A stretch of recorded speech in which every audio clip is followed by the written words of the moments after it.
Story 1. I work in a hotel. We are not the richest hotel by far, but we are part of a larger chain. With the current situation going on in the world, my hotel is very limited on what we can offer for breakfast. Our local health department will not allow us to do our famous hot breakfast until the number of new cases in my area decreases. This means that we can only offer grab-and-go items, nothing heated. We are also not allowed to open our dining room, not enough space for social distancing. What we are allowed to serve are things that can be taken back to the room and eaten cold or heated in the microwave. But we are not allowed to have anything that would cause people to hang out in the area. Enter Karen and her husband. Now Karen had already been a bit of a troublemaker. We are a 3-star hotel and will go out of our way to help a guest, but Karen is one of those that no matter how far out of your way you go, she still isn't satisfied. When she first checked in, she berated my front desk staff because we don't offer valet parking, mind you. None of the hotels in my chain offer valet parking at my hotel's level. Back to the main story. Now for breakfast, my hotel offers a box of items that can be grabbed and taken to the guest rooms or eaten cold in the car. In the box is a bagel, 2 hard-boiled eggs, a breakfast bar, cream cheese, and yogurt, as well as eating utensils. We have signs all over our dining area that state due to the current pandemic, we are not allowed to open the dining tables. Karen and her husband each take a box. Upon pulling out the bagel, Karen comes to my desk. Karen, you need to get me a toaster for this bagel. Me. I'm sorry, but we do not have any toasters available. Karen. Then how am I supposed to eat my bagel? Me. Ma'am, there are microwaves available in the guest rooms, or if you are heading out, I will be more than happy to heat it in my little microwave in my office. Karen didn't like either of those options and huffed back to the breakfast area where her husband was waiting. I figured they were leaving, and that's why he was waiting. I walked over a little bit later to clean and check to make sure there were enough boxes for all the guests when I saw Karen and her husband sitting in the dining area. Now one could assume that they didn't see the signs, however, they sat at one of the tables that had the sign on it. Me calmly. I do apologize, but per Centers for Disease Control and Prevention and local health department regulations, we are not allowed to have anyone in the dining area. Karen, there is no sign anywhere. Me pointing to the large print sign on the table. Ma'am, we have them posted on the entrance door, as well as on the tables right here. Karen, well, I'm not moving until I finish eating. Me, I'm sorry, ma'am, but you will have to. If the health department sees you here, we can be shut down as a public health nuisance. Karen's husband, let's just take our things back to the room. Karen, no, this little jerk is lying. There are no rules that say we can't eat here. He just doesn't want anyone here. I step off and go to the back. I come back with a printout of the Centers for Disease Control and Prevention and local health department regulations. Me, ma'am, these are the rules as outlined by the Centers for Disease Control and Prevention and the health department. As you can see, it's said right here pointing to the page. It states that eating areas must be able to accommodate social distancing to open. As this is a small dining area, it cannot accommodate social distancing. We are unable to open it. Karen goes ballistic, yelling and using strong language. I finally get tired of listening to it. Me. Ma'am, if you are going to continue to yell and use inappropriate language, I'm afraid I will have to ask you to leave the property without a refund. This is when Karen says the magic words. Karen, get me your manager. I get a little glee when I hear Karen say this, as I am the assistant general manager at my hotel, and generally at breakfast time, the only employee here. Me pointing to name badge. Ma'am, I am the manager, and I'm going to have to ask you to leave the hotel. Don't worry about a receipt. It will be emailed to the email on your reservation. Karen's husband.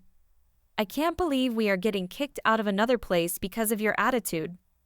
Karen's husband had to drag her out of the hotel. Story 2. I bartended weddings for a while and met a whole cast of characters every weekend. There was almost always a bottle of white and a bottle of red wine on every table, as well as more behind the bar for us to serve. I worked at a more affordable venue, So what was put out was usually all the guests were getting for free. We always kept the white wine in the fridge and the red on the counter below the bar top. The neck of the bottle stuck up a little bit, and guests could see them. This was never an issue until someone showed us it might be. We always closed the bar during dinner to slow alcohol flow, and so we could help serve dinner. A guest approached me claiming they were out of wine and needed more. I told him that there were only 2 bottles per table, but he was more than welcome to ask any of the other tables if they weren't drinking a bottle. I continued serving tables and did a pass by the bar. One of my bottles of red was missing. I had an idea of who it was but had to confirm. I told my manager that one of my bottles was missing and that I thought I knew who it was. Now, I have to explain something. Most couples get custom labels on their wine. They're not charged full price for the wine they don't use, as we can use it for bar service later. Restaurant guests don't usually see the bottle their wine is poured from anyway. This missing bottle was one of those. For the sake of the post, Craig and Alyssa were getting married that day.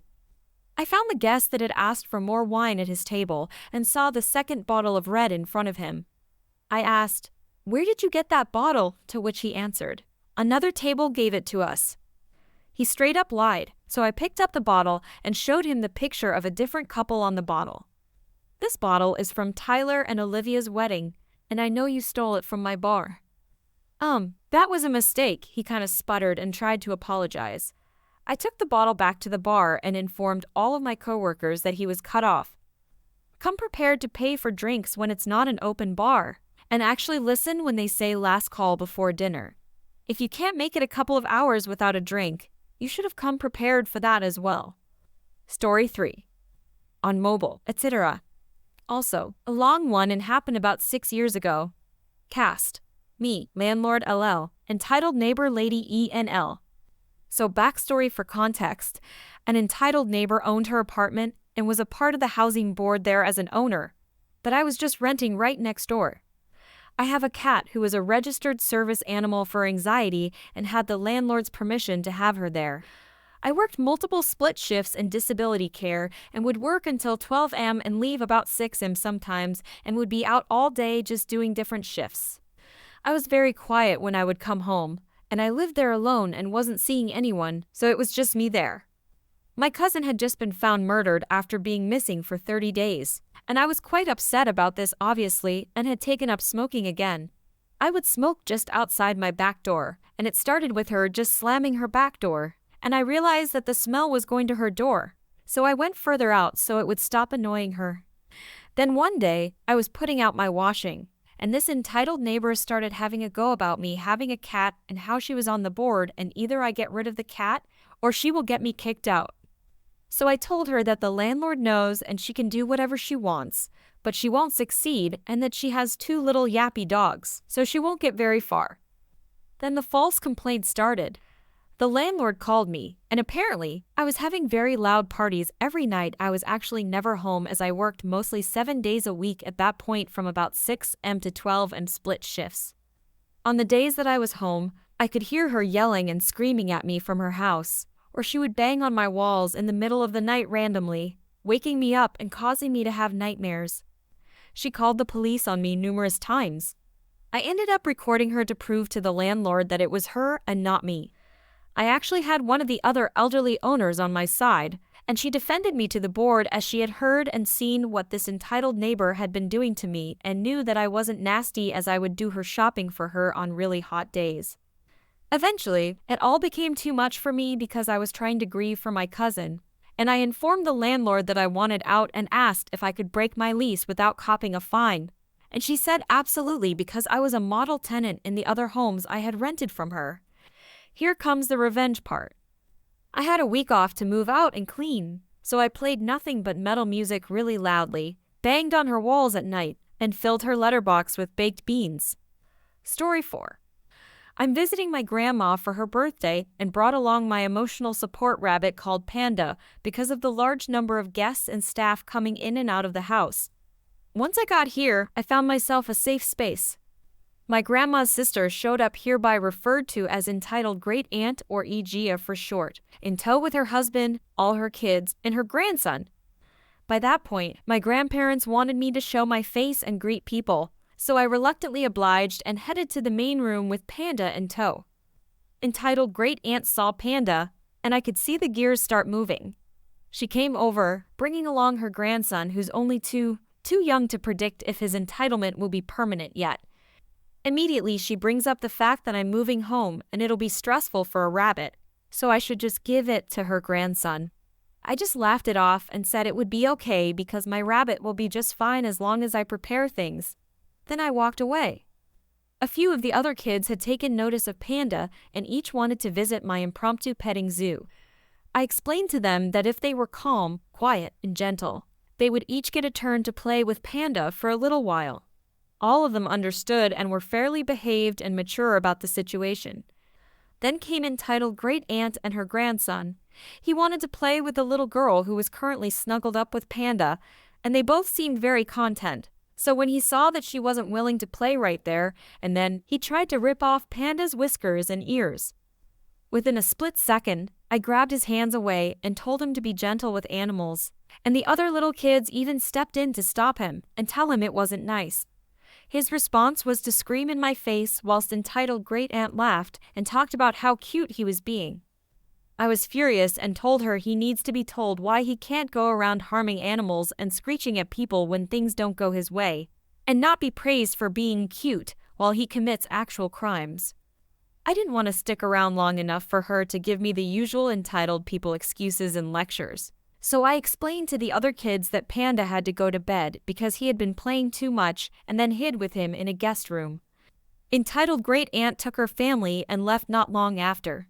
Meanwhile, I've been holed up with Panda trying to comfort and calm him. Story 5.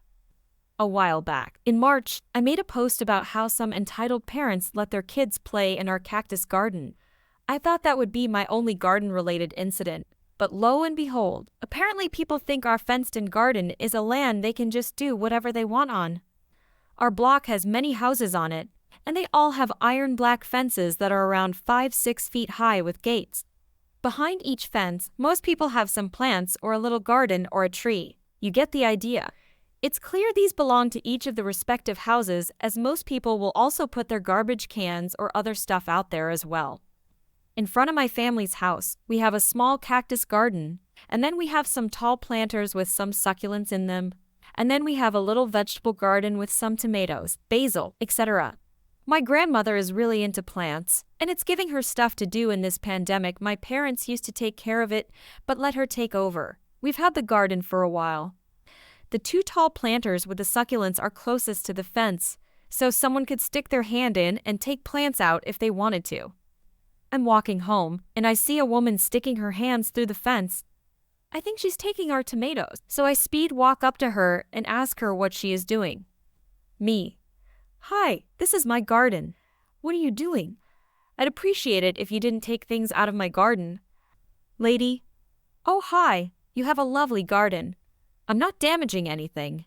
I'm just taking some of these hen and chicks, it's a succulent, and then some of these plants. I look, and while she did take some succulents, she also just picked weeds out of our garden. Me. I'd appreciate it if you gave those succulents back. They're our plants. But you realize you just took weeds out too, right? Lady.